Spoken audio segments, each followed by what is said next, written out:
वसुदेवसुतं देवं कंसचाणूरमर्दनं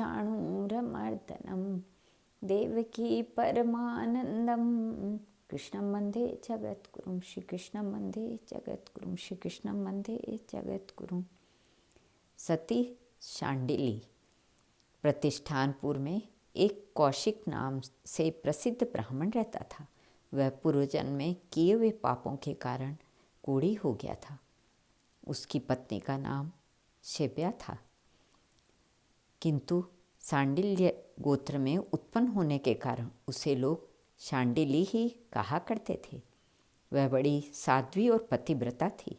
पति की सब प्रकार से सेवा करके उसे संतुष्ट रखना ही नारी का परम धर्म है। इस शास्त्र वाक्य पर उसको अटल विश्वास था। उसका पति अत्यंत घृणित रोग से ग्रस्त था और तो तब भी वह देवता की भांति उसकी पूजा करती थी। कौशिकी से चला फिरा नहीं जाता था, तो भी उसने एक दिन अपनी पत्नी से कहा, धर्मज्ञ, उस दिन मैंने घर पर बैठे ही बैठे सड़क पर जिस वेश्या को जाते देखा था, उसके घर में आज मुझे ले चलो, मुझे उससे मिला दो। उस वेश्या को बहुत लोग चाहते हैं और मुझ में उसके पास जाने तक की शक्ति नहीं है, इसलिए आज मुझे तुम उसके पास पहुंचा दो। अपने स्वामी का ये वचन सुनकर उत्तम कुल में उत्पन्न हुई उस परम सौभाग्यशालिनी पतिव्रता पत्नी ने अपनी कमर कस ली और उसे फिर धीरे धीरे पति को कंधे पर चढ़ा लिया और वेश्या के घर की ओर प्रस्थान किया। रात्रि का समय था। आकाश मेघों से आच्छादन हो रहा था। केवल बिजली के चमकने से मार्ग दिखलाई दे जाता था। ऐसी बेला में वह ब्राह्मणी अपने पति का अभिष्ट साधन करने के लिए राजमार्ग से जा रही थी। मार्ग में शूली थी, जिसके ऊपर चोर न होते हुए भी चोर के संदेह से मांडव्य नामक ब्राह्मण को चढ़ा दिया गया था। वह दुख से आतुर हो रहे थे। कौशिक पत्नी के कंधे पर बैठा था।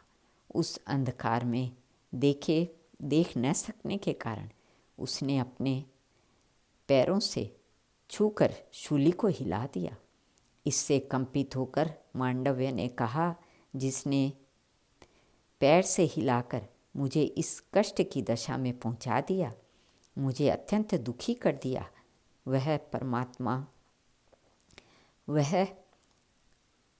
पापात्मा नराधम सूर्योदय होने पर विवश होकर अपने प्राणों से हाथ धो बैठेगा। सूर्य का दर्शन होते ही उसका विनाश हो जाएगा। इस दारुण शाप को सुनकर उसकी पत्नी व्यथित हो उठी और बोली, अब सूर्य का उदय नहीं होगा। तदंतर सूर्योदय न होने के कारण बराबर रात ही होने लगी। कितने ही दिनों के बराबर समय रात में ही बीत गए।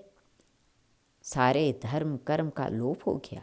इससे देवताओं को बड़ा भय हुआ। शेष अगले भाग में। श्री कृष्ण अर्पण।